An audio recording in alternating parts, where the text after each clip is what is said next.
Genesis chapter 25, verses 19 through 24. Hear the word of the Lord. These are the descendants of Isaac, Abraham's son. Abraham is the father of Isaac, and Isaac is 40 years old when he marries Rebekah, daughter of Bethuel, the Aramean of Paddan Aram, sister of Laban the Aramean. Isaac prays to Yahweh for his wife because she is barren. And Yahweh grants his prayer, and his wife Rebekah conceives. The children struggle together within her. And she says, "If it is to be this way, why do I live?" So she goes to inquire of Yahweh, and Yahweh says to her, "Two nations are in your womb, and two peoples born of you are divided. The one is stronger than the other. The elder serves the younger." When her time to give birth is at hand, there are twins in her womb. The first comes out red, all his body like a hairy mantle. So they named him Esau. Afterward, his brother comes out with his hand gripping Esau's heel. So he is named Jacob. Isaac is 60 years old when she bears them.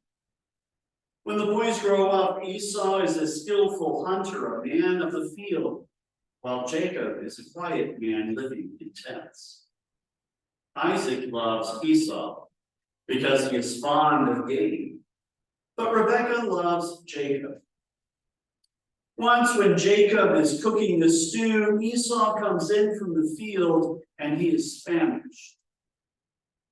Esau says to Jacob, "Let me eat some of that red stuff, for I am famished." Therefore he is called Edom.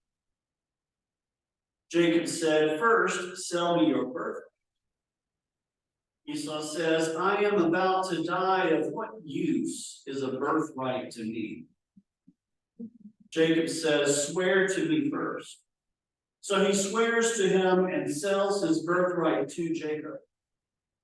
Then Jacob gives Esau bread and lentil stew, and he eats and drinks and rises and goes his way.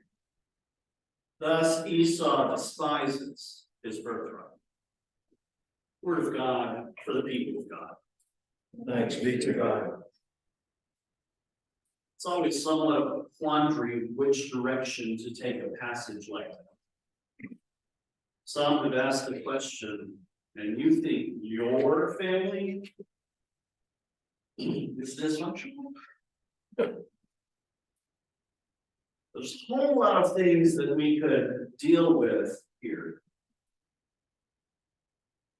But I want to ask you, what are our greatest hopes, our dreams? What are our highest expectations? Are they worthy of our emotional investment? Do they make sense? How have they changed over the years? Are they truly what we should hope for? Are they worth clinging to in light of their actual outcomes? When we place our hopes and dreams in God's hands, would we expect God to bring them to fulfillment? Should we? Fertility was a really big deal in the ancient world. Fertility meant life. It meant food. It meant survival. It meant hope for future existence. The fertility of crops, stock animals, and human beings were looked upon as tenuous. For if anything went wrong, survival was in question.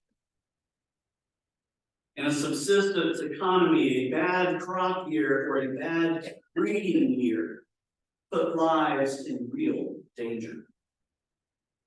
While the creation narratives in Genesis assure us that God created a world that is intrinsically fertile, experiences of infertility showed up as a counterpoint, leading to fears of insufficiency, fears that undermine trust in Yahweh. In terms of human fertility, its presence or absence was linked directly to divine action in an even deeper way. The birth and survival of children meant not simply the survival of humanity. It was also a matter of how one's own life could be extended or expected to extend into the future. We may talk disparaging about parents living vicariously through their children or grandchildren. Ancient peoples like the Hebrews understood that it was parents living through their children that gave us the only opportunity of any permanence in the world beyond death. The worst punishment that might be given to someone, as we will see in later chapters of the Hebrew Scriptures, is not simply to kill them. It is not to torture them. It is to wipe out all of their progeny as well, effectively wiping their name from history, from memory, from existence. It's in this context that we find Abraham and Sarah struggling with infertility until very late in their lives. It's now in the same context that we find Isaac and Rebekah dealing with an apparent lack of their own fertility. As Abraham had struggled with accepting Yahweh's promise in light of not having a son, so Isaac and Rebekah had their own concerns about that promise extending to and through them. We've probably all known couples who've struggled with infertility. We know of the prevalence of fertility clinics in our day and age. We hear of how much money couples are willing to spend to overcome infertility. These are mainly biological concerns tied to a sense of maternal and paternal instinct.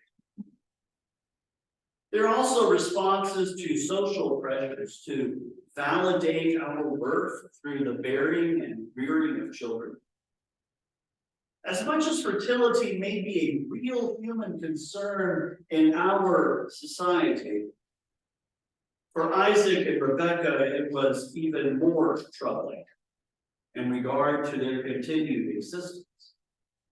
And also with validating Yahweh's promise to Abraham to bless entire nations through Isaac, as well as through Ishmael and Abraham's many other sons. The young teenager we met in the last chapter of Genesis has now advanced into adulthood, but there is yet no evidence of Yahweh's blessing coming to pass through her. Obviously, there is a possibility that Sarah, Hagar, and Rebekah had all born daughters. But the concern here was a male heir through whom Abraham's name would pass down in perpetuity. The text rarely mentions daughters or women at all. They only appear when they become integral to a specific narrative that is being told. We would expect Rebekah to be around 35 years of age when we find this concern expressed over her infertility. 20 years of marriage had not produced a male heir. She was nearing the end of any normal expectations for bearing children as a possibility. Her biological clock was ticking, or as they would be more likely to say, running out of sand. Time seemed short, and any natural opportunity for bearing a son was drawing to a close.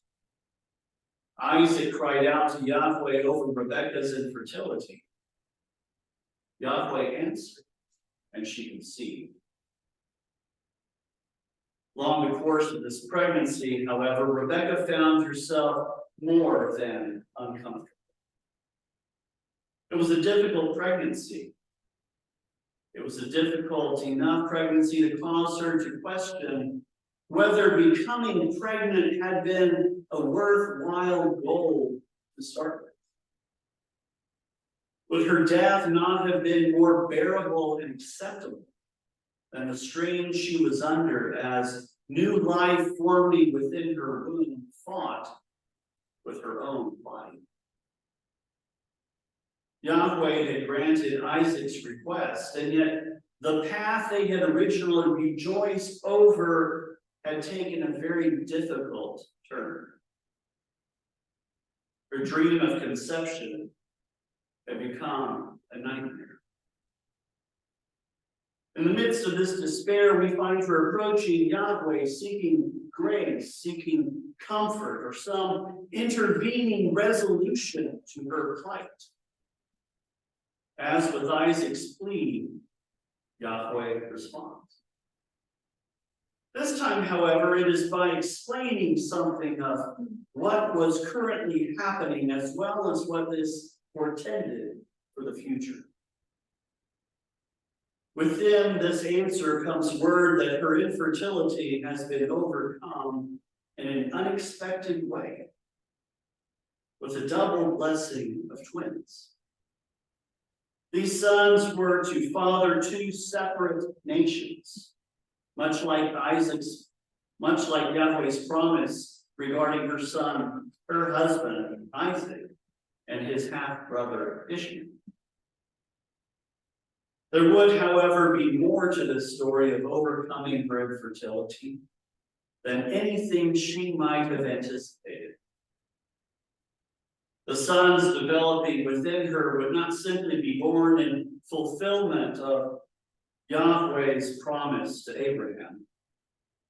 They would each give rise to separate nations of their own. They would, however, be at odds with each other from before birth. A struggle that would extend far down through future generations. This would not quite be a nightmare per se, and yet it was not what Isaac and Rebekah had envisioned for their future and the future of their offspring. Yahweh's word to Rebekah here is not prophetic in the sense of causing or requiring this enmity between the sons and their descendants. It's rather descriptive. It is a word given to prepare Rebekah and Isaac for the tumultuous road that lay ahead of them. As long as a dream or a hope lies far away somewhere in an unknown future, we can paint it however we would like, according to whatever flight's fancy we might have. There is no requirement that it bear much resemblance to reality. In preparing Rebekah for what lay ahead, Yahweh was also giving her strength to understand that the difficulty she was experiencing foreshadowed something of what lay in store for the future of her sons.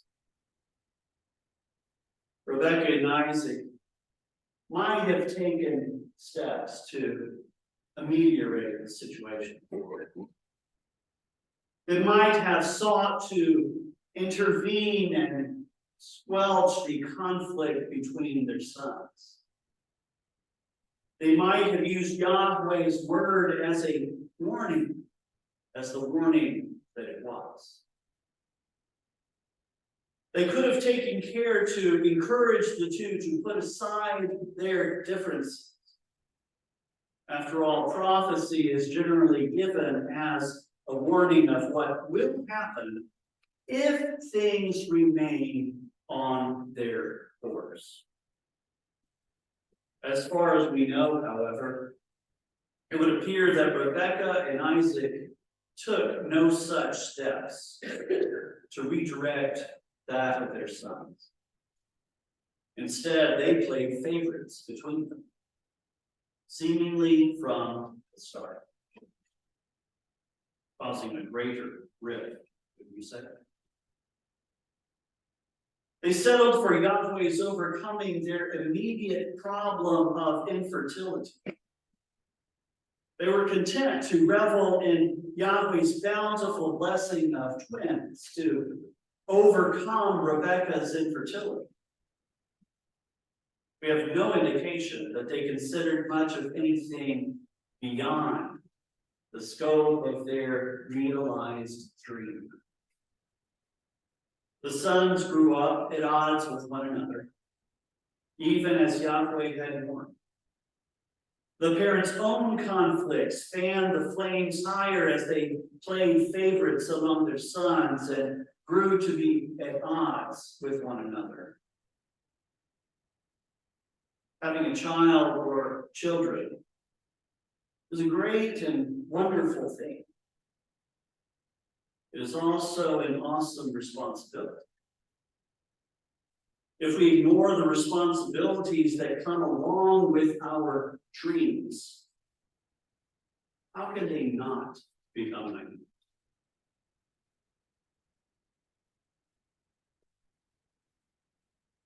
Turn with me, if you would, to number 2196 in your black notes. We walk by faith.